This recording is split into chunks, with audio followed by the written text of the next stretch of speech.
are back here on the GSMC Football Podcast. And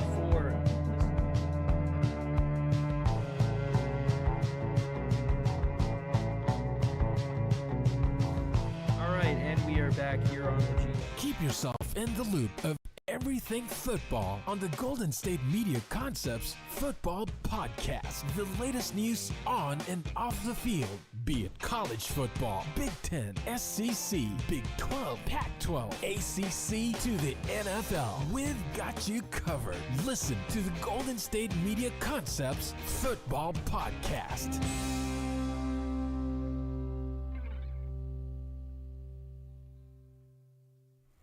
And welcome everybody to another edition of the GSMC Football Podcast, brought to you by the GSMC Sports Network.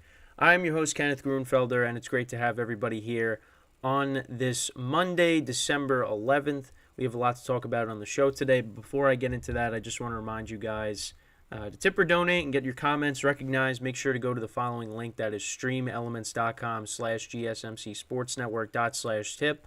Again, that really helps the show, makes the show more interactive between myself, the host, and you guys, the viewers. Again, the link is streamelements.com/gsmcsportsnetwork./tip. And as always, it is displayed on the ticker on the bottom of the show segment down below. So, actually, also before I get into that, so as you will notice, I am streaming a half hour earlier than I have normally been streaming.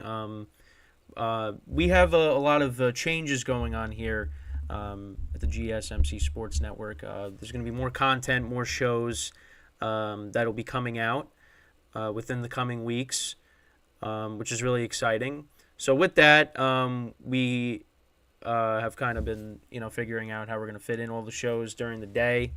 So one of the things was the show times for me. So the football podcast going forward is going to be from 10:30 a.m. Eastern Time to 11:30 a.m. Eastern Time.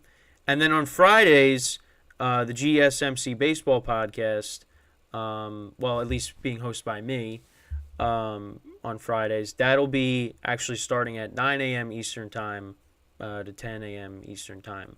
So just want to make you guys aware of that, and that is how things will shape out going forward.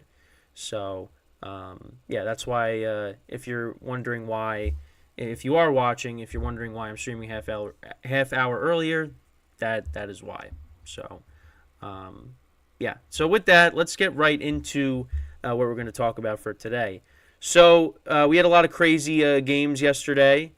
I shouldn't say a lot, but we had some crazy games yesterday, which we are going to talk about.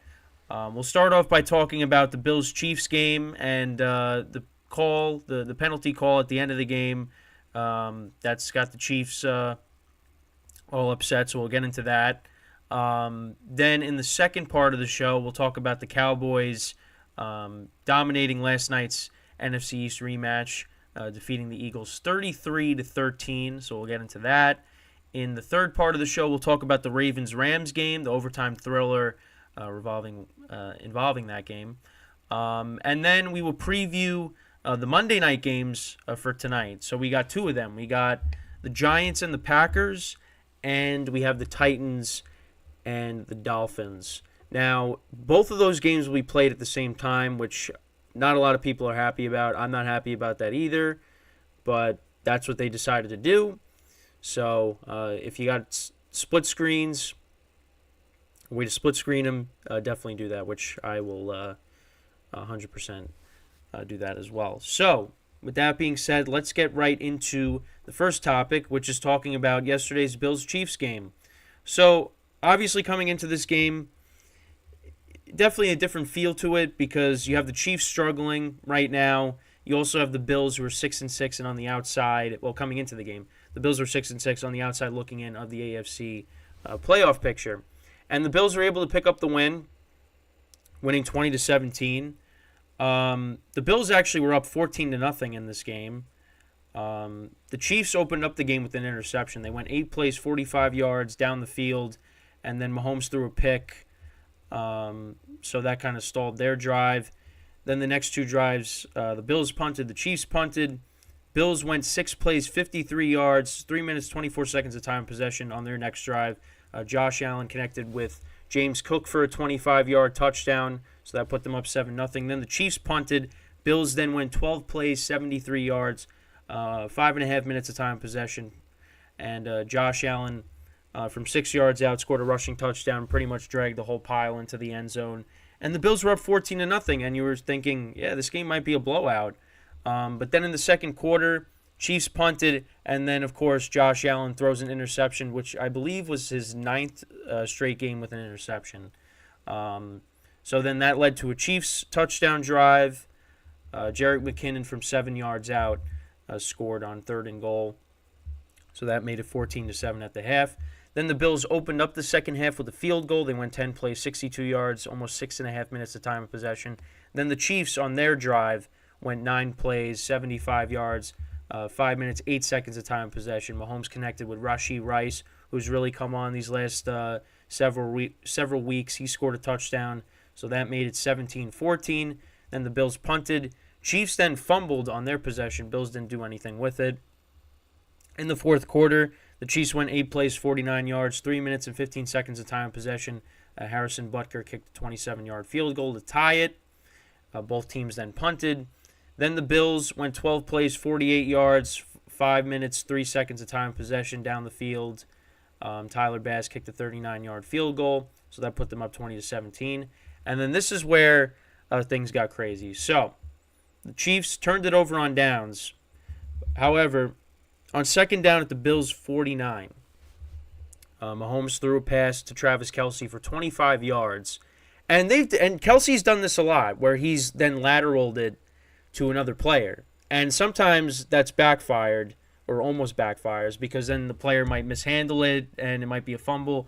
So here, they did it again, and it worked perfectly. Kadarius Toney catches the ball on the backwards pass, the lateral, and scores the touchdown.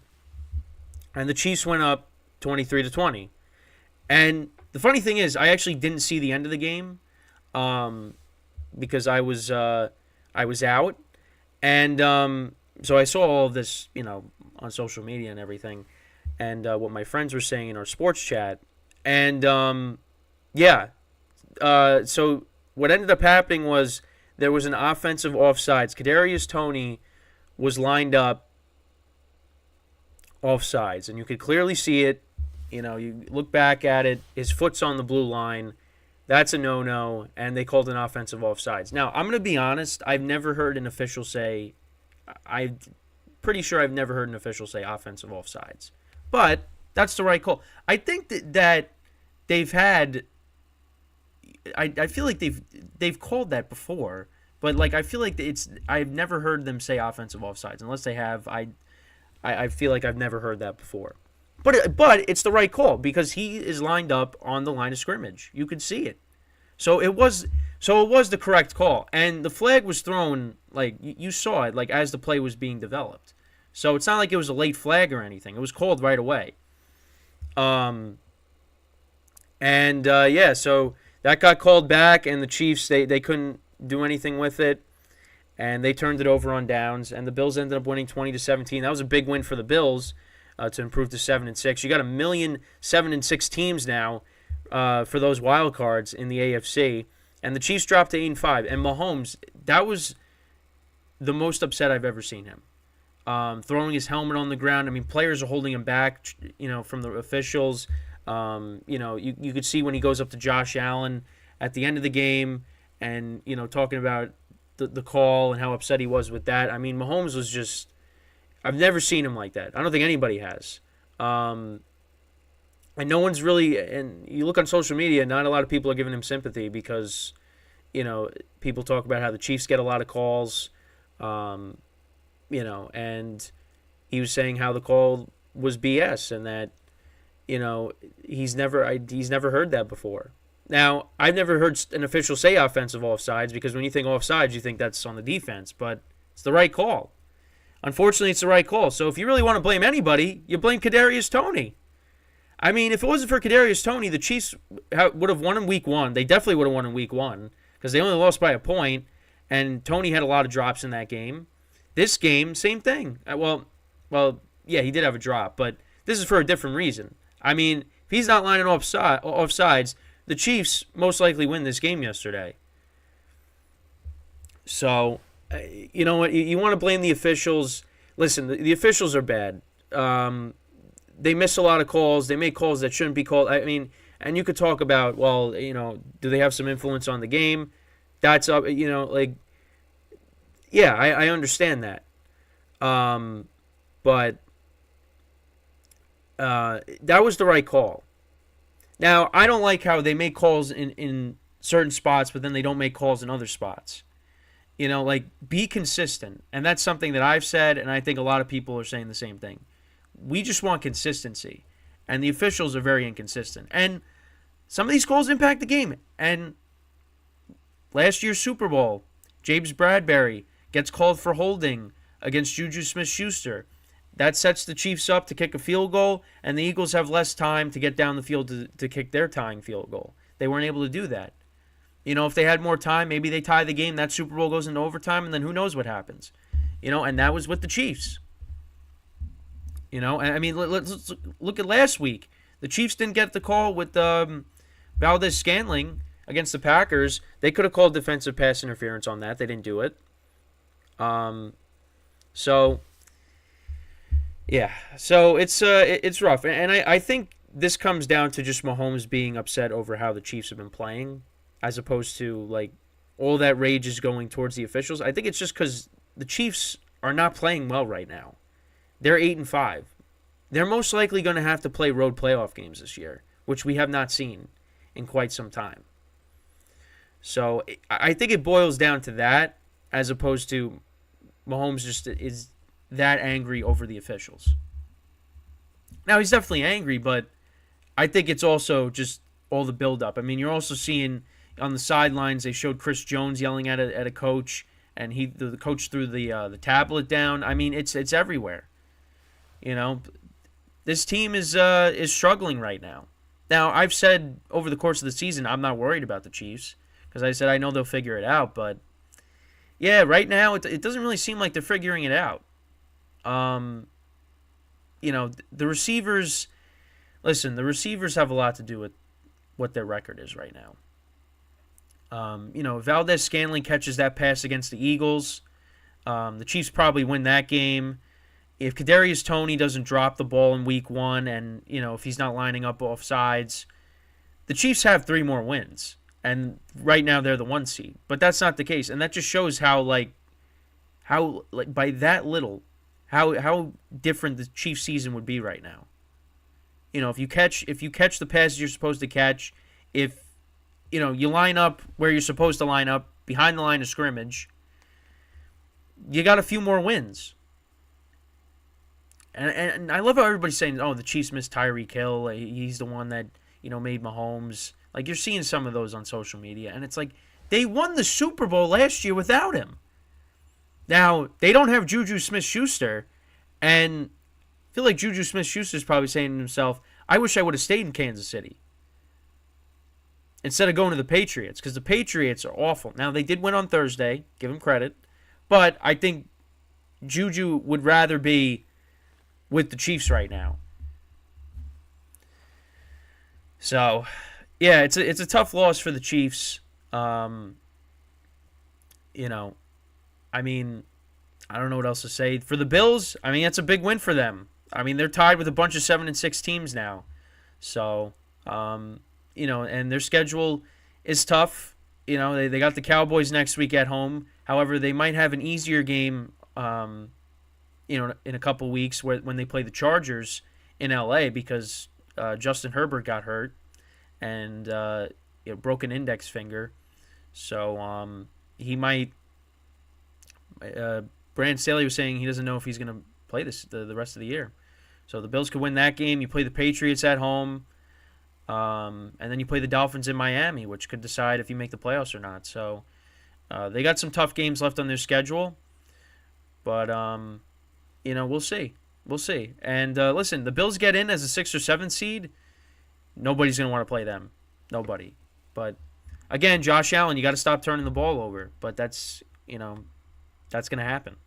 So with that, we're going to take our first break of the show. Then when we come back, we're going to talk about the Cowboys and their dominating performance over the Eagles, winning 33-13. So we'll get into that when we come back from our first break. So stick around, and we'll be right back here on the GSMC Football Podcast.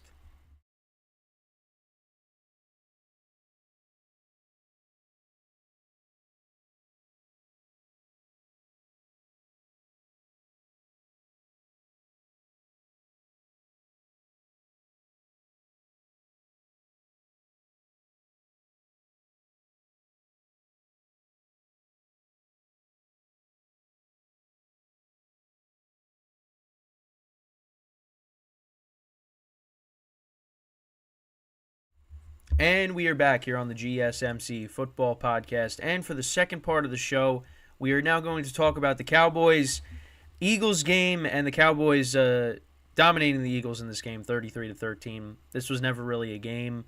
The Eagles did not score an offensive touchdown in this game. And again, turnovers were an issue. 3 fumbles in this game. And now they're tied for the division. And I talked about the level of importance of this game. Because the Cowboys win this game, that changes a lot of things. The Eagles don't have home field advantage anymore. The Cowboys are then leading the NFC East, and that's exactly what's happened right now. Well, they're tied. And if the Eagles win out, they still win the division. But they got to win out. And, the Cowboys, again, another good showing by their offense. Dak Prescott, 24-39, 271 yards, 2 touchdowns, no interceptions. The Cowboys ran the ball for 138 yards. With a touchdown, Dowdle had a touchdown in this game. He ran the ball for 46 yards. Tony Pollard had 59 yards rushing. Jake Ferguson, he had 5 receptions for 72 yards. The Cowboys, they just always seem to find a tight end. You had Dalton Schultz, Jason Witten. Blake Jarwin had a couple of good games, at least, against the Giants. But they always just seem to find a tight end. And, so he was their leading receiver. CeeDee Lamb, six receptions for 71 yards and a touchdown. Michael Gallup had a receiving touchdown in this game. And then for the Eagles, Jalen Hurts went 18 of 27, 197 yards, no touchdowns and no picks, but he did fumble the ball. Eagles ran the ball for 106 yards. DeAndre Swift was their leading rusher. He had 39 yards rushing. Hurts had 30. Kenneth Gainwell had 28. A.J. Brown was their leading receiver, 94 yards receiving. Devontae Smith had 73. Dallas Goedert, who made his return, he had 4 for 30. And Olamide Zaccheaus had 1 for 28. But yeah, 3 fumbles in this game. Devontae Smith fumbled. Hurts fumbled early on in the game. A.J. Brown too. And then this is when the Eagles were driving on some of them. So the Cowboys opened up the game. They went 10 plays, 75 yards, 5 minutes of time of possession. Dak Prescott connected with CeeDee Lamb for a 13-yard touchdown. Then the Eagles, they were driving. And then Jalen Hurts fumbled at the Cowboys. This is when they were at the Cowboys 31. So then the Cowboys turned that into 3 points. They went 13 plays, 37 yards to go up 10-0. The Eagles then answered with a field goal of their own. They went 8 plays, 41 yards, 3 minutes, 16 seconds of time of possession. So it was 10-3. Cowboys then answered with a touchdown. They went 12 plays, 75 yards. That was the Dowdle rushing touchdown to put them up 17-3. Then the Eagles answered with a field goal to make it 17-6. And then the Cowboys scored another touchdown to make it 24-6 at the half. Dak Prescott connected with Michael Gallup for a 1-yard touchdown. Then the Eagles opened up the second half. A.J. Brown fumbled. This is again, they were driving. They were at midfield, and then A.J. Brown fumbled. Cowboys then punted. Eagles punted. Then the Cowboys fumbled. Dak Prescott fumbled, and Jalen Carter, the rookie, ran it back for a 42-yard touchdown to make it 24-13. And Mike Tirico at that point said, "Game on." And I'm like, okay, all right, let's see. And then Cowboys went down the field, kicked a field goal. Eagles turned it over on downs. And then the Cowboys then kicked another field goal to make it 30-13. Then Eagles were driving again. And then Devontae Smith fumbled. And then the Cowboys turned that into a field goal. And that was the final score, 33-13. yeah, this was really not much of a game. Like I said, Eagles did not score an offensive touchdown. And actually, I think they said this was the first game the Eagles did not score an offensive touchdown since I think they said the wild card game of 2019, and that was against the Seahawks. I mean, and that was when Carson Wentz got hurt. They had to put in Josh McCown. I mean, wow. Cowboys looked like the much better team in this game. And I took the Eagles with the spread because I thought, maybe they'll keep it close. I said the Cowboys would win, but Cowboys dominated, and they continue their dominance at home. Now, I wish they would have did that last week against the Seahawks instead of, letting the Seahawks cover. But hey, I mean, they scored 41 points. So the offense was doing its job, just not the defense. But defense did its job last night, forcing 3 turnovers. And that's something that's been a problem with the Eagles this year is ball security. And this came at important points of the game because when they fumbled the ball, they were driving. They were going to put up points, and then it turned into nothing. And then the Cowboys turned them into points. Yeah, the Cowboys looked like the much better team here. Dak Prescott continues to have a good season. The Eagles' defense is a concern. And I said that going into the game. I'm like, the Cowboys, they gave up a lot of points to Seattle. The Eagles, I mean, they've had some games where they've given up a ton of points. 3 weeks in a row now, that's been the case. I mean, against the Bills, they could have lost. Against the 49ers last week. And now this week, it's not looking good right now for the Eagles. And yeah, right now, I mean, the Eagles, they could still win out. I mean, they play the Giants twice. They should win both of those games. And I think so. They play the Giants twice. Then they play Seattle in Seattle, which got flexed into Monday night, which I think is going to be a tough game. Because hostile environment, Seattle, they're desperate for a win, to try to get themselves back in the playoff picture because right now they're on the outside looking in. I was kind of nervous yesterday because the 49ers were letting Drew Lock look pretty good, they were able to get the win. But for a minute there, I was like, all right, Drew Lock is showing us something. I guess the 49ers underestimated him a little bit. But, I mean, we'll see what happens, who plays a quarterback next week for them. But, I mean, that's going to be a tough game because Seattle's got a good offense, and the Eagles' defense has not been good recently. So they're going to they could put up points against them if they don't get pressure on whoever's playing quarterback for them. But, I mean, credit to the Cowboys. And everybody is talking about how they haven't beaten a good team this year. Well, they did. They did last night in convincing fashion. I mean, they held Jalen Hurts and that offense down. And it's not easy to do. But teams have been able to do it in back-to-back weeks. So, yeah, I mean, now they're both tied at 10-3. Now the Niners, they have the 1 seed right now. The Cowboys and the Eagles are tied. Right now, the Eagles have the 5 seed. So the Cowboys technically have the division lead, but they're still tied. If the Eagles went out, like I said, they win the division. But, yeah, the Eagles right now are the 5 seed.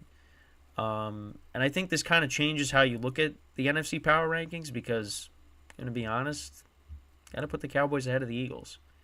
Because even though the Cowboys did lose to the Eagles earlier in the season, and we talked about, and this is another thing we talked about, they could have very easily won that game. They left a lot of points off the board. So, obviously we got to see how the Cowboys perform in the playoffs because every year is different. Every year is different, but the results are still the same. They, can't get past the divisional round. But to be honest, the NFC is really weak. I did at one point view the Lions as a better team than the Cowboys. I no longer believe that. Unfortunately, and we'll talk about the Lions during the week, but they're kind of fraudulent right now, which I hate to say. Because I really like Dan Campbell a lot. I like the Lions team, what they've been able to build over there. But, yeah, recently, it hasn't looked good for them.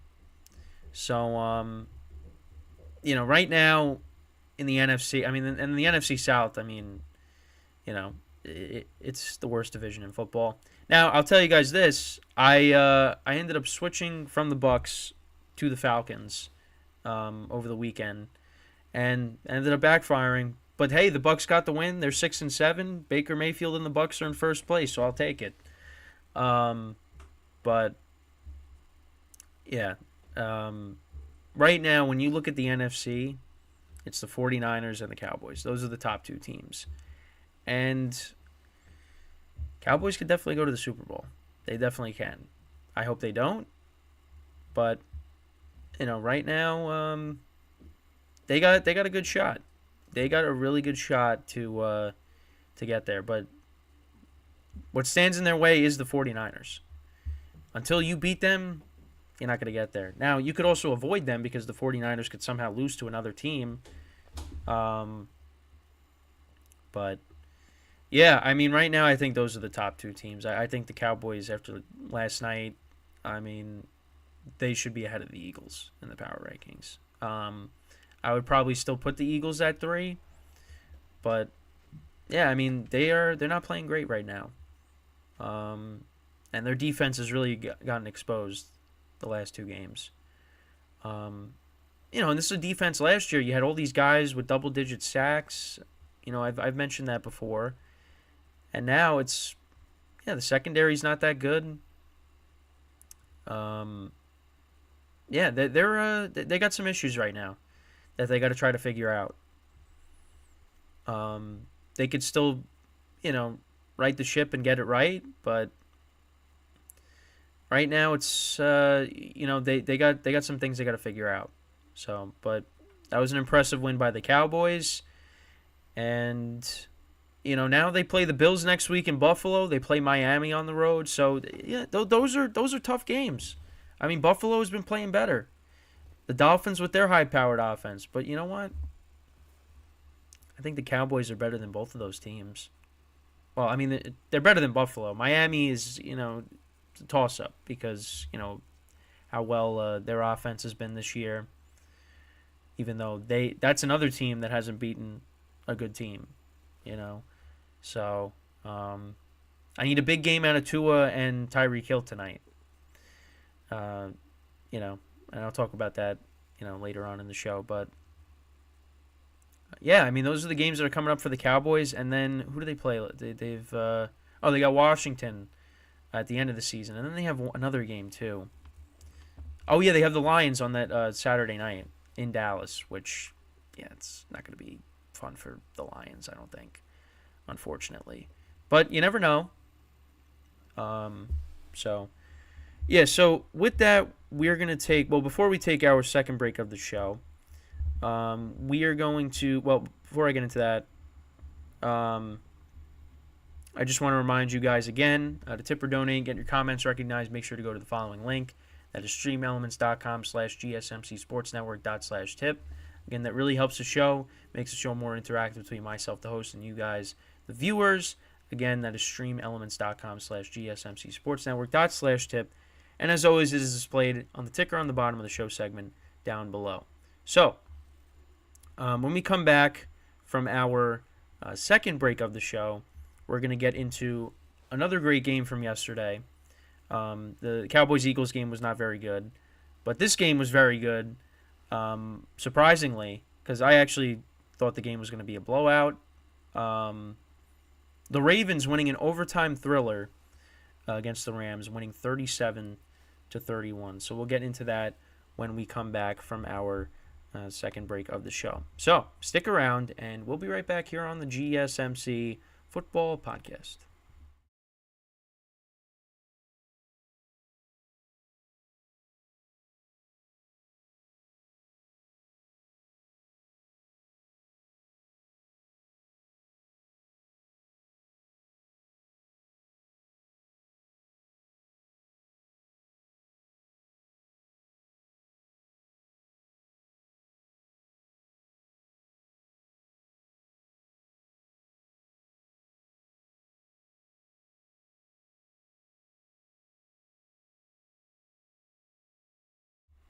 And we are back here on the GSMC Football Podcast. And for the third part of the show, we are now going to talk about the Ravens winning an overtime thriller against the Rams yesterday, 37-31. And I'll be honest, I honestly thought this game was going to be a blowout. You know, NFC team coming in, contending for a playoff spot. You know, the Ravens, they blew out Seattle earlier in the year. They blew out the Lions earlier in the year. And I just, you know, the Rams, they can be a wild card team, but I was like, I don't know, good defense on the road. You know, I don't know. I didn't really think they were going to do that good, but you know what? They played a really good game. They just fell short, unfortunately. So we'll go through the game summary really quick. So Ravens punted. They opened up the game with a punt. Rams kicked a field goal. They went 13 plays, 67 yards to make it 3-0. And then the Ravens punted. Then the Rams punted. Then the Ravens went 3 plays, 66 yards. Lamar Jackson connected with Isaiah Likely for 54 yards. That was a 54-yard touchdown. So even with Mark Andrews out, Isaiah Likely has proven that he can be, you know, a good pass catcher for them, the young tight end in his second year. So that made it 7-3. Then the Rams, they went 10 plays. They went 7 plays, 75 yards. 3 minutes, 24 seconds of time of possession down the field. And Matthew Stafford connected with Cooper Kupp for a 6-yard touchdown. So Cooper Kupp, back-to-back weeks scoring touchdowns. So that's encouraging for fantasy owners. Then the Ravens, they opened up the second quarter. They went 5 plays, 75 yards. Lamar Jackson connected with Odell Beckham Jr. for a 46-yard touchdown. So he's looked good in recent weeks. Then the Rams, they responded with a touchdown of their own. They went 9 plays, 75 yards, 4 minutes, 40 seconds of time of possession. Matthew Stafford connected with the rookie, I think the rookie tight end Allen, right, for a touchdown. Davis Allen, for a touchdown. So that was so that made the score 17-14. Then Lamar Jackson threw a pick. And then the Rams, they scored a field goal out of that. They went 7 plays, 18 yards, 3 minutes of time of possession. Then the Ravens, they went 12 plays, 62 yards. They kicked a field goal of their own, Justin Tucker from 31 yards out. Then so that was the score at the half. Then Rams punted to open up the second half. Ravens kicked a field goal to tie the game, going 8 plays, 49 yards. Then the Ravens fumbled, which ended up being a safety. Lamar kicked it out of bounds. So that made it 22-20 Rams. They didn't do anything with the ball after that when they got it off of that. Then the Ravens kicked a field goal on their drive. Justin Tucker hit a 33-yard field goal. They went 12 plays, 65 yards, almost 6 minutes of time possession. Then both teams punted to start the fourth quarter. Then the Rams scored a touchdown. They went 8 plays, 85 yards to make it 28-23. Matthew Stafford connected with Demarcus Robinson for a touchdown. Then the Ravens, they scored a touchdown to make it 31-28. They went 13 plays, 75 yards, 3 minutes, 25 seconds of time possession. Lamar Jackson connected with Zay Flowers for a 21-yard touchdown to make it 31-28. And then the Rams went down the field. That was set up by a 34-yard reception by Cooper Kupp. And the Rams kicked a game-tying field goal to make it 31-31. Both teams punted. However, running it back for the touchdown was Evans, because Devin Duvernay was hurt, so he kicked the field, or he ran the punt return back. Let me see if so Duvernay got hurt in the game. Actually, no, sorry, my mistake. Tylan Wallace ran it back to win the game, and that made it 37-31.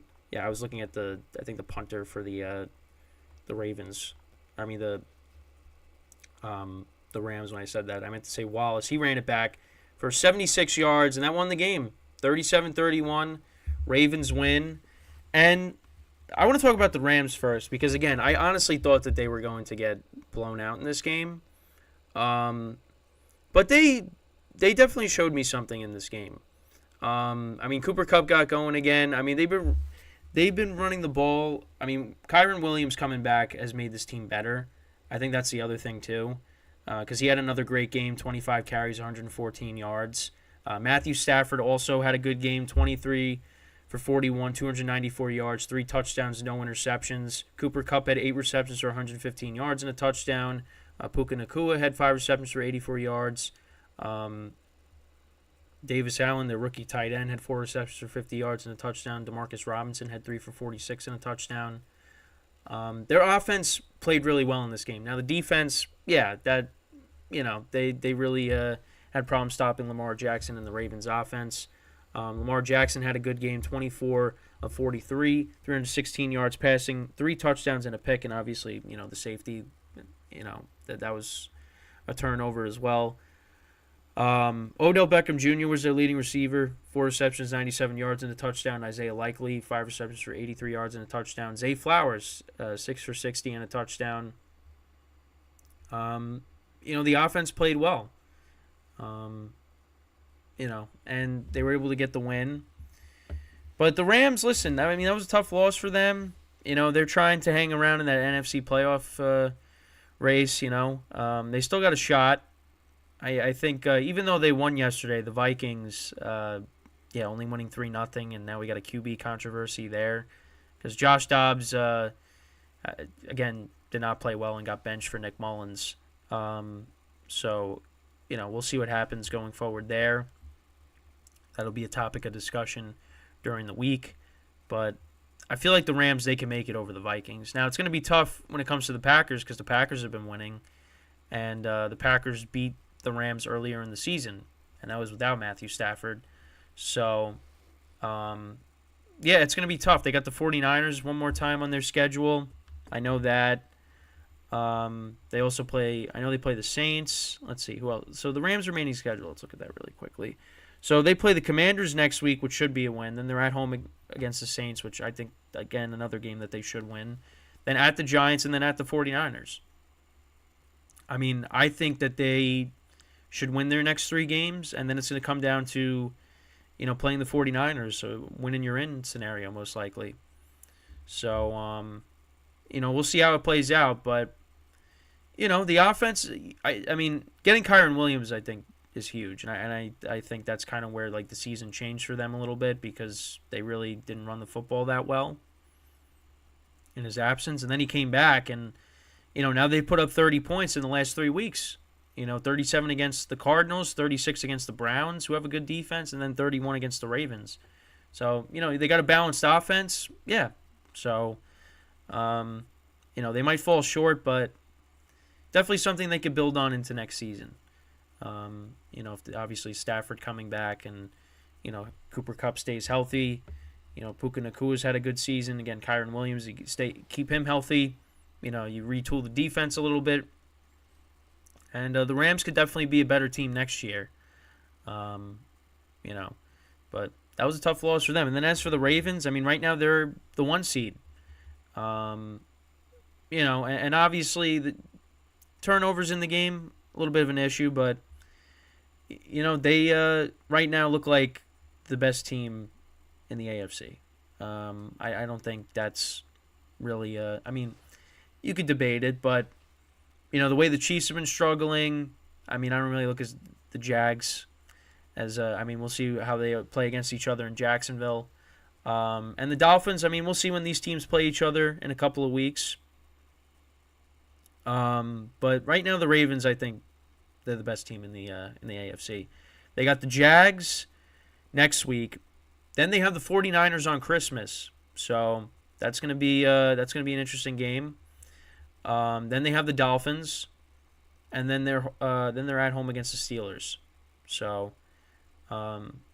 it's gonna be. These are 4 tough games right here. Maybe not the Steelers game, because they're kind of falling apart. But you gotta like where the Ravens are at, what they've been able to do, and right now I think. They're in the driver's seat for the number 1 seed. Now, it might come down to, playing against the Dolphins, who ends up with it. And it's going to be interesting because we're going to end up seeing Mahomes playing on the road in the playoffs, most likely. And I don't think anybody would have expected that. But that's the case right now. You got to give the Ravens credit. The defense, they didn't play great yesterday, but they still were able to find a win. And yeah, I mean, I don't know what else to say. It was a great game. I honestly thought the Ravens would win by a couple of scores, but no, that didn't happen. This ended up being a good game, and that kind of gives me more respect for the Rams because I did not think they were going to play well in this game, and also like a lot of games yesterday, bad weather, and it just, I mean the Jags Browns game, that was almost a 4 hour game. That game almost ended at 5 o'clock, well, Eastern time. All the late afternoon games started, and that game was still going. That game still had like 6 minutes left in the fourth quarter, and there wasn't any delays or anything. But yeah, so with this game, this was another bad weather game. But I mean, the quarterbacks they both played really well. It's just a tough loss for the Rams though, because they win that game. I mean, they're in a really good spot. But unfortunately, they fell a little bit short. They do play the Commanders, who have just been awful. Their defense has been terrible, so they should win that game. They should, but who knows? Commanders are coming off of a bye, so maybe they corrected a few things. I'm just saying that I really don't think they did, but who knows? The Rams basically got to win out, and they might have a shot with how the Vikings have been playing, even though the Vikings did win yesterday 3-0. But the Vikings are in trouble. Because the quarterback situation is, because you thought, Josh Dobbs, he comes in, he's playing well, and these last 3 games, against the Broncos, it's gotten worse and worse. The Broncos, then the Bears, and now, the Raiders too. The final score was 3-0, like I said. And you got Justin Jefferson back only for him to get hurt and be out the rest of the game, which is unfortunate. So, I don't know. They got the Lions twice, the Vikings. They got the Packers again. So, yeah. And then they play the Bengals next week, the triple header on Saturday. So, yeah. There's definitely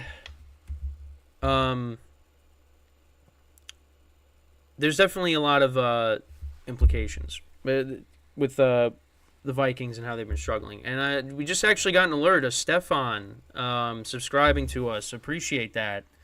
I'm going to be honest, that's like the first alert that I've had like on the show, like live. So I appreciate the subscription to the channel. So I just wanted to shout him out for that. That honestly like caught me off guard. Because I just did not expect that happening like on the show. Because we've been getting on the channel, the subscribers have been going up recently, which has been great for the channel, for the network.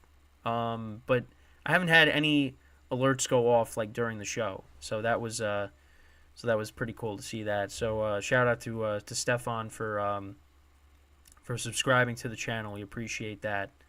But yeah, that's pretty much it talking about this. Tough loss for the Rams, big win for the Ravens. Ravens right now in the driver's seat for home field advantage throughout the playoffs in the AFC. Rams, you got some work to do in these last 4 weeks of the regular season if they're going to want to make the playoffs. I hope they do make the playoffs because I'd rather see them in it as opposed to, the Vikings and, if Nick Mullins is the starting quarterback for them in a playoff game. So, but yeah, that's pretty much it when talking about this game. A great game from yesterday. So when we come back from our final break of the show, we're going to preview both Monday night games. I'll give you my thoughts on that, and that'll be the end of the show for today. So stick around, and we'll be right back here on the GSMC Football Podcast.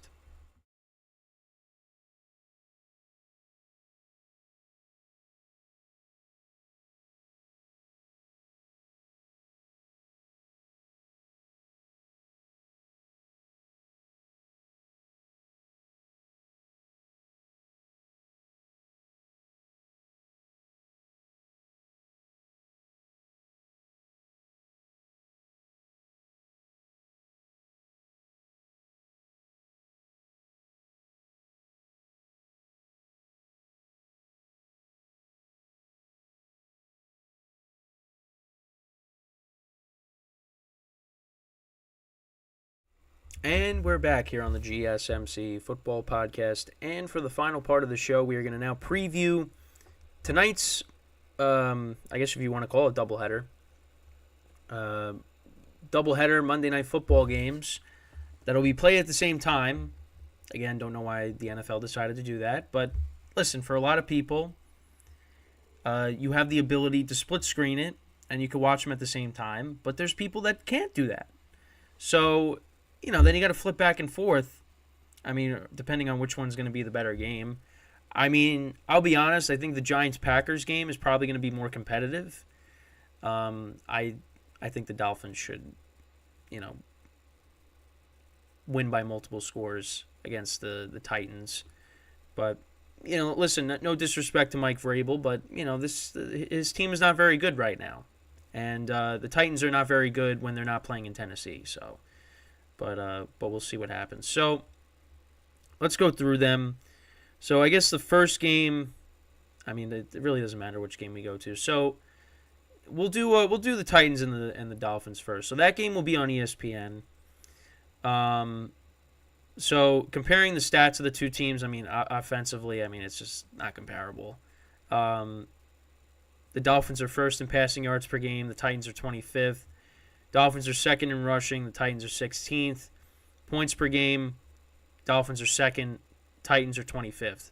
Then on the defensive side of the ball, Titans defense is 23rd against the pass. Dolphins defense is 11th. The Dolphins are 8th against the run. Titans are 14th. Points allowed, Titans are 16th. Dolphins are 20th. Obviously, Will Levis will be getting the start in this game for the Titans. Dolphins are 9-3 coming into this game. Titans are 4-8. A team that's in kind of a rebuild right now. Right now, the spread is 14. Dolphins are favored by. I was at 13 and went up to 14. I like the Dolphins to win big here. I don't think the Titans are going to be able to keep up with them. Now, if the Titans are able to run the football effectively with Derrick Henry, which can definitely be the case, although you could start to see the wear and tear on Derrick Henry because there's been a couple of games this year where he hasn't really done much. And it was going to happen at some point, but you were just hoping that wasn't going to be the case. Now, again, he's still capable of having a good game, just not as consistently as, he once was. If they're able to control the clock, keep the Dolphins off the field, then the Titans got a shot to keep this game close. I still think, the Dolphins, better team. I don't know how they're going to be able to cover Tyreek Hill. Tyreek Hill has been one of the best players in football this year and should be the favorite to win MVP. But, right now, we'll see. We'll see. I honestly think he should, but, might be a quarterback that wins it again.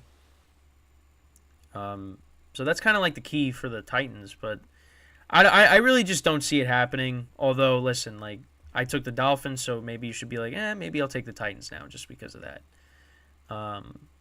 In the spreads, I had a terrible, 1 o'clock. The 1 o'clocks I did terrible. Well, Eastern time wise, the earlier games I did terrible, and I only won 2. I didn't take the Bucks this week. I didn't take the Jets. I pick these teams every week. Saints too.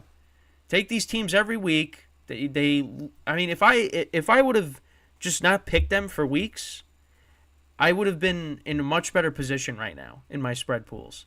Then, of course, yesterday, all 3 of those teams win. The Jets and the Saints won convincingly. The Bucks, they came down to the last couple of minutes, but they were able to pull out the win. And I lost all 3 of those games. If you flip those, I'm gonna bet I might win the week this week. So it is what it is. Again,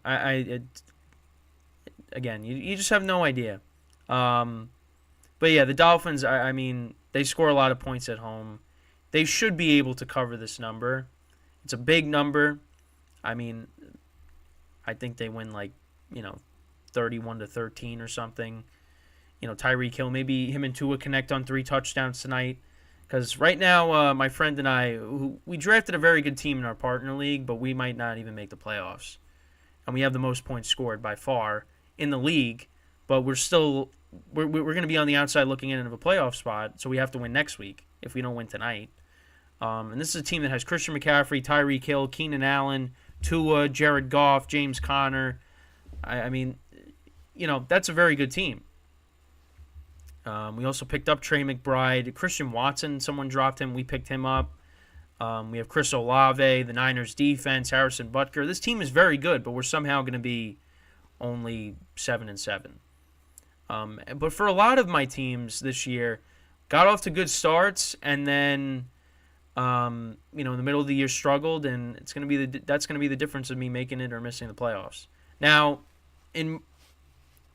I should make the playoffs in at least 3. Well, playoffs already started in 1. I'm already going to be out, which is unfortunate. But my other 2 leagues that I'm going to make it, we'll see what happens. So, in one of them, I'm the 1 seed.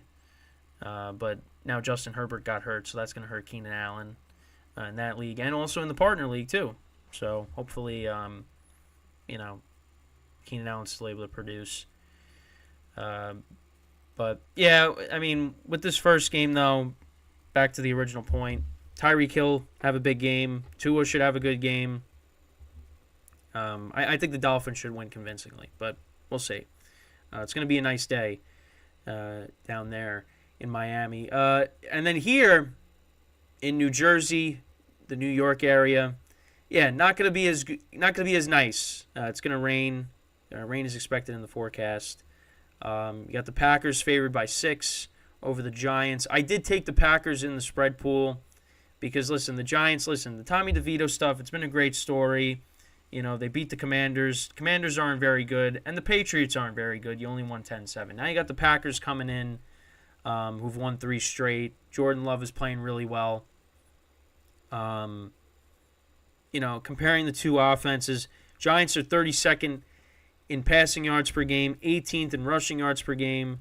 Packers are 17th in passing yards per game, 19th in rushing yards per game. And then points, the Giants are 31st, and the Packers are 17th. Defensively, Packers are 9th against the pass, Giants are 17th. Rushing yards, these teams are in the bottom when it comes to rushing yards. So that's big for Saquon Barkley. He had a good game against them last year when they played in London. Packers are 30th, Giants are 29th. Points allowed, Packers defense is 11th, Giants are 26th. So in a league where I'm most likely going to be eliminated from the playoffs, I'm hoping that Jordan Love maybe has a 40-point performance somehow, which he hasn't gotten past. He's had good games this year for fantasy purposes, but he hasn't gotten like a 30-point performance.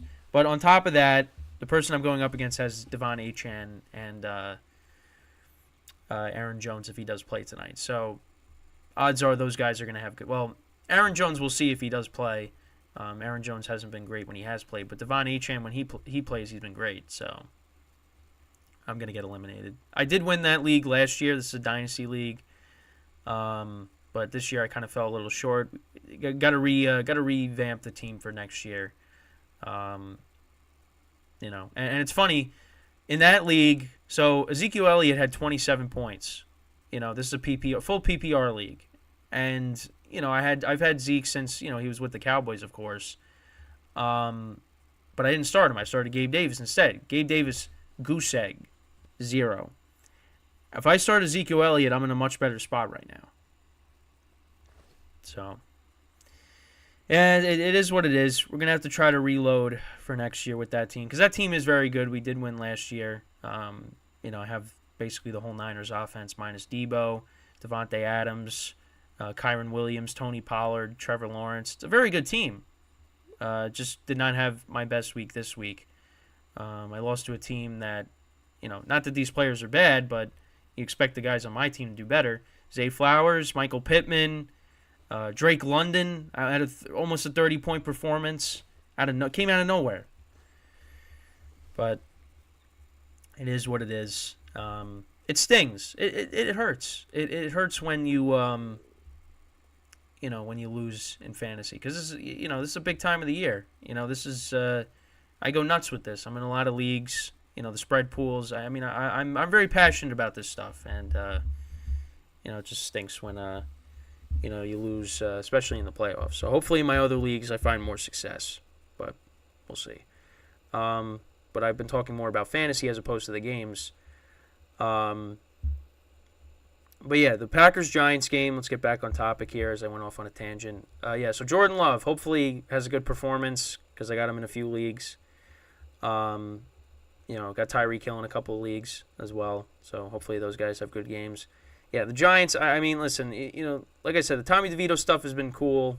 The chicken parm and all that, and playing the Sopranos music, but I think you're playing a team that's, contending for a playoff spot. That's in a playoff spot.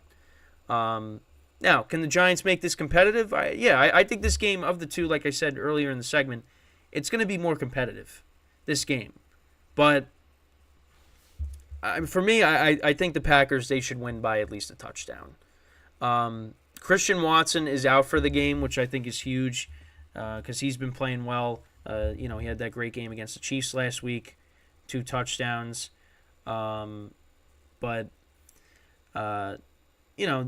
they still have been able to make plays with their young receivers. Wicks, Jaden Reed, Romeo Doubs. Obviously, him and Jordan Love had a good connection earlier in the season. Let's see. Is Aaron Jones? Let's see. Is there any update on Aaron Jones? It says Aaron Jones not expected to play on Monday night, so he's going to miss another game. All right. Well, I guess that helps me in that league. So maybe if Devon Achane maybe gets a goose egg and Jordan Love drops 40 points, maybe I win that game, that matchup. So I'm surprised though because Aaron Jones actually practiced.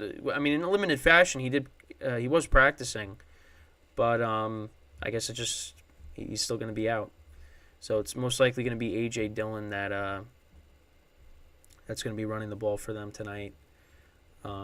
Because they kept taking James Robinson off the practice squad and, adding him to the active roster and all that. So they'll be without Aaron Jones. They'll be without Christian Watson. But again, I still look at the Packers as the better team, but we'll see. I mean, listen, the Tommy DeVito stuff again. It's been fun. It's been fun, but he's nothing more than a backup quarterback. Unfortunately, I kind of have to, squash the, the hype around Tommy DeVito, which I don't like doing. But I mean, the Giants have a lot of work to do in the offseason. To get themselves back to maybe being a contender, maybe narrowing the gap between the Eagles and the Cowboys somehow. Yeah, I mean, they got to play them on Christmas. Monday night game here, and then the game on Christmas. I mean, enough already. Can you stop putting this team on prime time? You couldn't have flexed out of this game. You could have gave us something else, but we get this. Honestly, the Christmas game is just going to be a lot worse because it's in Philly. The Giants haven't won since I've been my first year as a teenager. They have not won a game in Philly. It was 2013 when they played the Eagles in Philly, and I think, what was it, Mac Barkley was the quarterback? Who was the quarterback in that game? We got to look this up. If someone is watching this, let me know. But I'm going to look it up right now. Let's go back. 2013 Giants Eagles. What was who was the quarterback in that game? Okay. So the Giants won 15-7 in this game. The quarterback in that game was it Matt Barkley? Well, Michael Vick played in the game. I don't remember if he got hurt, if whatever, but Matt Barkley did play most of the game. And the Giants won that game 15-7. That was the last time the Giants won in Philly. They're not winning it this year. Let me tell you, if they somehow beat the Eagles in Philly with Tommy DeVito, I mean, listen, I'm going to enjoy that lasagna on Christmas. I really am, but it's not going to happen. But yeah, so I think the Packers win. I'm going to say they win, I don't know, 23-14. I'm going to say that's the final score. So that's pretty much it with the show for today. I thank everybody for tuning in. We'll be back again tomorrow. We'll talk about some of the other stuff that happened this week that we didn't get to. But until then, I'm Kenneth Gruenfelder signing off from the GSMC Football Podcast, brought to you by the GSMC Sports Network. Have a good day. Enjoy the games tonight, and I will see you guys tomorrow. Take care.